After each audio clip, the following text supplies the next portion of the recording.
Not today, son. It ain't happening. I like how small it is. It's very light. Well, look how much volume we get from the 44 appendage. Who did a ball of spikes better? Sally the Hedgehog or the Sweetgum? Welcome back, everybody, to the World's Worst Fishing. I'm your host, Chris Jones. Thanks for being here today.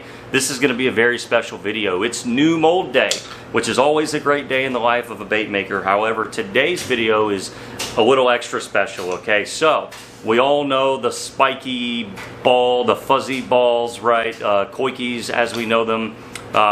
You know, perhaps the hottest trend, the hottest bait in bass fishing right now.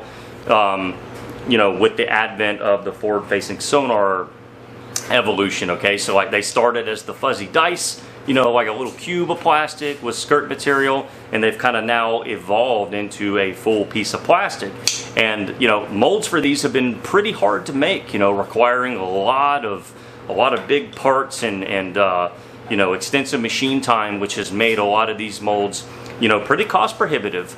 And Josh was able to just really sit on the idea, really took his time, and has come up with a way, just a brilliant way to make this affordable and approachable to benefit the bait maker. And so we're going to be looking at his new fuzzy ball mold today, the Sweetgum.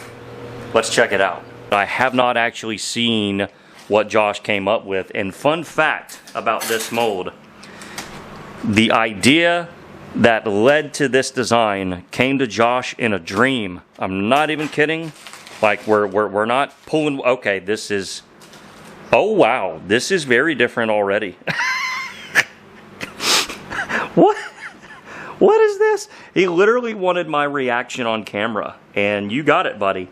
I was not expecting it to look like this. This is. I have no words. Wow. Josh could tell this to me 100 ways, and I still wouldn't understand. But let's get into it. I have not seen any of this yet. And he said, pay attention to the notches. So that's what we'll do. Ah, okay. So it's going to inject from the top. I see. I see. All right, next layer. Wow. I like how small it is. It's very light. And, oh wow. Interesting. Okay. So, those are sort of, or that's our initial look at it. Now let me tell you about what this mold can do. Alright, so let's talk a little bit about what the Sweetgum mold can do. And yes, Sweetgum is a real thing for anyone wondering. That is the Sweetgum fruit. And yeah, literally it grows spiky ball baits literally on its limbs. So here we have the notches lined up, okay? They are configured to where they are lined up. In this configuration, when you shoot the mold, you get a 28 appendage bait, okay? However, this mold has a secret. It's 2-in-1. We can change this configuration and get a totally different bait out of it with 44 appendages. So we can actually change this depending on how many appendages we want on our bait. Alright, I'm going to try to show you what I mean by that and how to do this. Bear in mind, I am still a little bit new, okay? So, the notches were lined up like that. However, there's two sets of different alignment holes right there for the bolts. If we rotate, aha! Now those notches are a little bit offset, okay? Alright.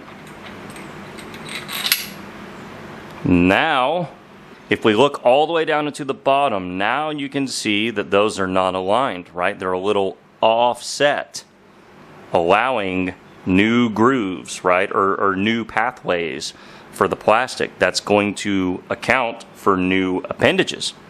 Really cool. So that's sort of what that's doing when you line it up offset. All right, and then now we put the top back on, okay? All right, so you can see that the two notches in the center pieces are aligned, but they're aligned offset, okay? So you sort of have 4 tiers, tier 1, 2, 3, and 4. So this configuration shoots a completely different bait with more appendages. So we will demonstrate both once we really get into the nuts and bolts of the video. So now it's time to make one. You want a firm plastic for these. The reason being is because all the tentacles, right, you want them to like actually stay somewhat in their spherical outward position. That's how you want the bait to look in the water. So if you make these out of really soft plastic, number one, they're going to tear up. Number two, the tentacles are just kind of be too droopy, right? They won't give you the full diameter, size, and profile that is very important to a bait like this. You know, this is very much a profile bait, and so you want to make sure that you're shooting it in a firm plastic. So right now we're going to go with craw tube blend, and then we may go firmer. And also, any sort of durometer that has a natural float to it also is very helpful. So like Dead On Plastic White Label or the Red Label. So we're going to make an old school color to start. Okay, this is some of the original MF motor oil. Something a little special to break out for my first shot. Let's do one real quick. And one neat little thing about this mold is Josh says you do not have to top it off. Alright. And you're barely even going to feel your injector push, you know. But basically the mold is deep enough that there's already plenty of plastic in there for it to pull from. So we're going to give it a few minutes. One thing you don't want to do is demold too quickly, because then you can actually stretch the shape of the sphere in the center before the plastic is fully cured, or not cured, but set, you know, and so you can sort of elongate that, right, and change the shape, or you can stretch out or rip the tentacles. So we're going to give it a few minutes, come back, see how we did. Drum roll, please.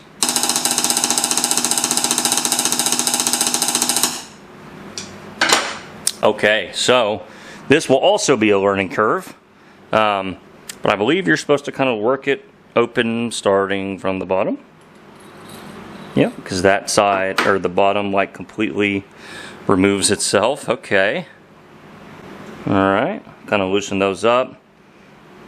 Then we're going to move on. Make sure that those kind of go through. Okay. Alright. Oh wow, yeah, that's pretty neat. Really cool there. Kind of loosen those up.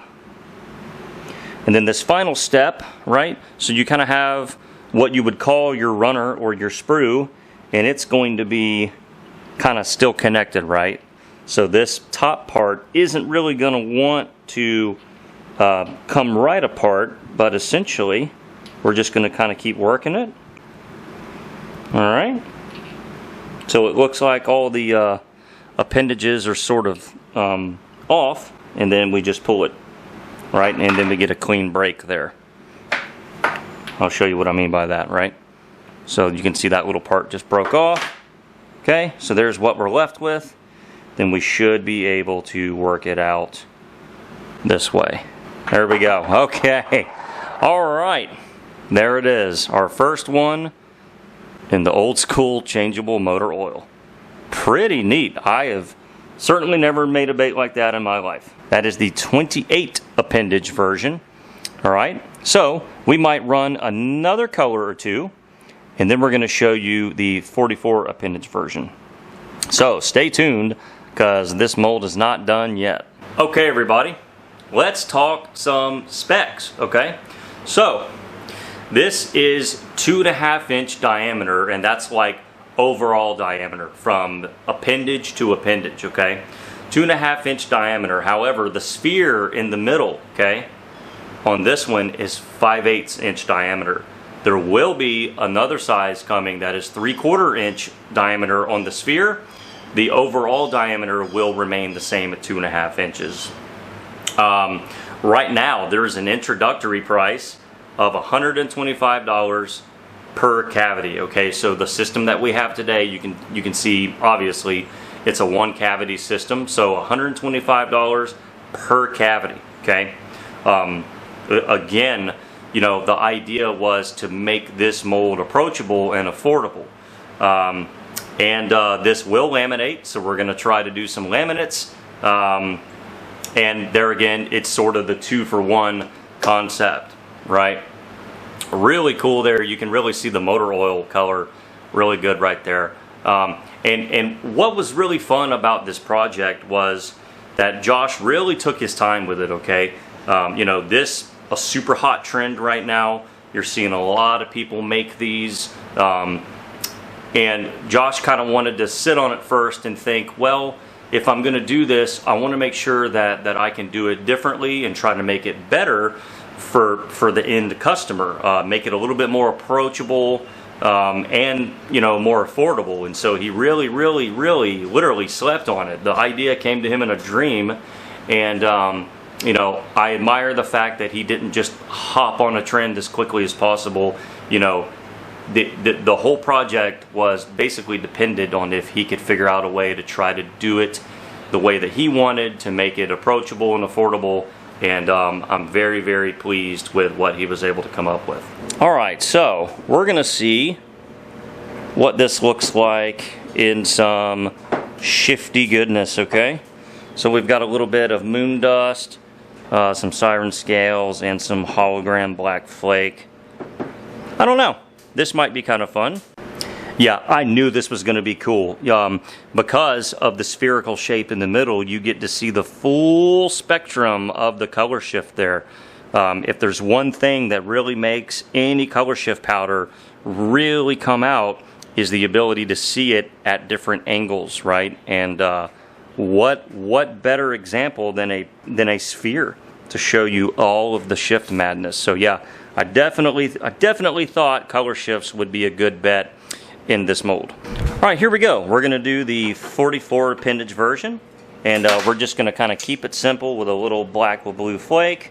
The black will show all of the appendages really well, so that way we just see the most profile of the bait that we can. And there it is, the 44 appendage. Look at that. Look at how much is going on. Little compare and contrast there. Wow. Really cool idea. And you know, what us custom bait makers love the most is the ability to do more versions of something, right? You know, more features, more custom things.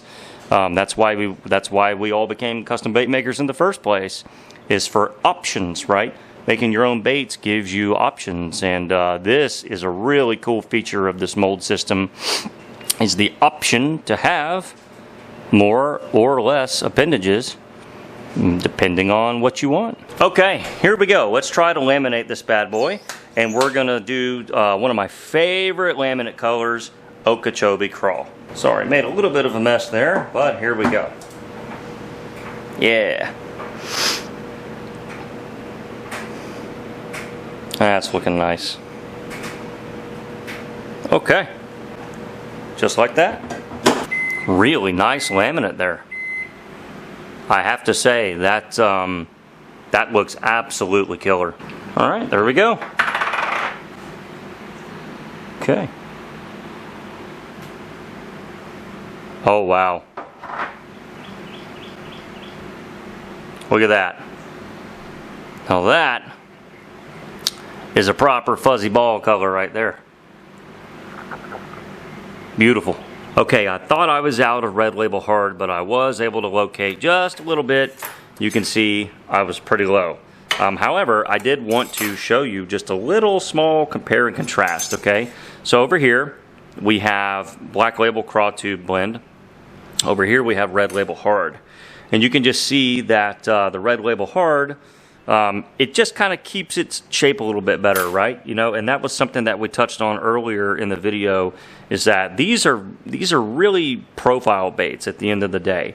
And it's important to have a material that's going to allow it to stay poofed out. I don't really know how else to say it.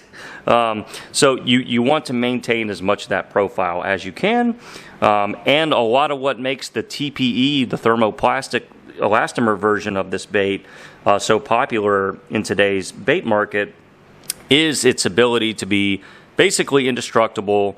It's gonna keep its profile, and it floats. And Red Label Hard basically gives you all of those properties. So you know, if you don't have Red Label Hard, not to worry, right? You can still get a great result out of craw tube blend.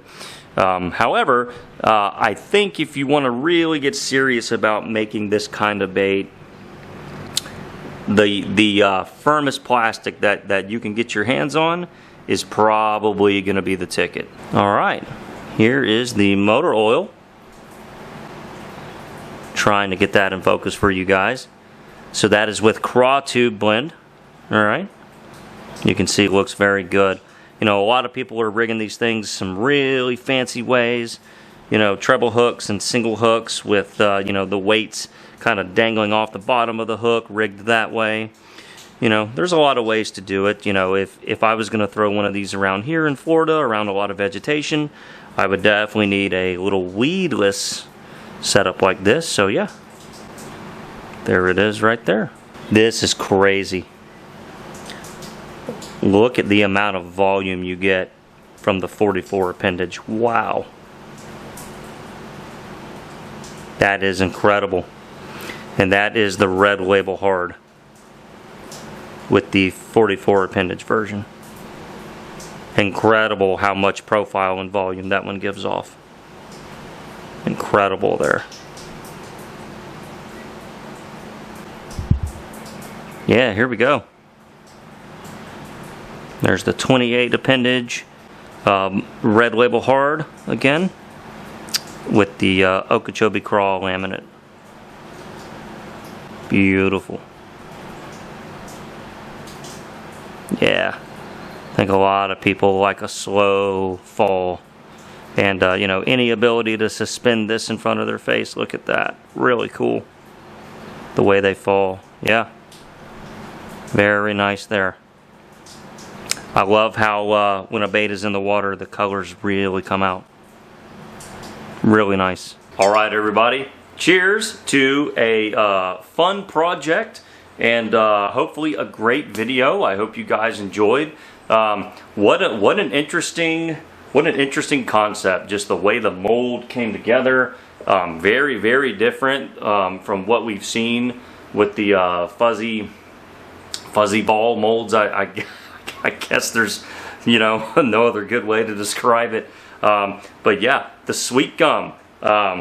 This is going to be super fun, and what's really exciting is that there's more of these coming. Okay, so part of this outro here is I kind of want to talk about the future of this mold. There are already plans for more sizes, not just different diameters of this size, but new sizes altogether. I think he's been working on drawings for a 3-inch diameter, 3.5 inch, possibly even larger. You know, some of that probably depends on what the market demands.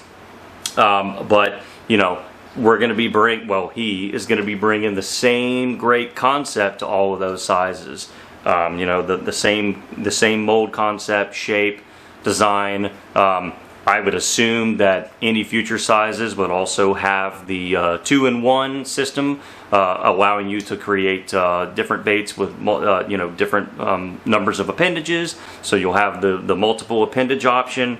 And yeah, I'm really excited to see where it goes. Just such a unique concept, and you know, makes a really great bait. You know, who would have known 2 years ago that this right here would be taking over fishing? You know, when I first saw, you know, years ago, I would have called this a cat toy or something. Turns out, fish just cannot turn it down. So very interesting there, and very, very fun for a bait maker to make if you've never made one of these. It's really not like any other molds that you have, as evidenced by how crazy the molds are for these. So anyway, yeah, there's more of these coming, and let me know down in the comments below what sizes you would like to see. You know, because that's very important in determining sort of where a mold concept can go, is what the market wants. So right now we have the 2.5 inch, and where would you like to see it go? But yeah, thanks again for watching the video, guys. It was really fun to sort of be in the dark on this one. Josh did not tell me very much. He said it makes 2 different versions. One has more appendages, one has less appendages, and it looks nothing like any of the fuzzy ball molds that you've seen so far. It's much smaller, and I was like, what in the world has he done? I could not picture it in my mind. And yeah, when I took this out of the box earlier, I was like, what in the world? It just looks totally alien. So awesome job. The team at AI did a great job. So again, let me know in the comments below what sizes you want to see, and we will see you guys in the next video.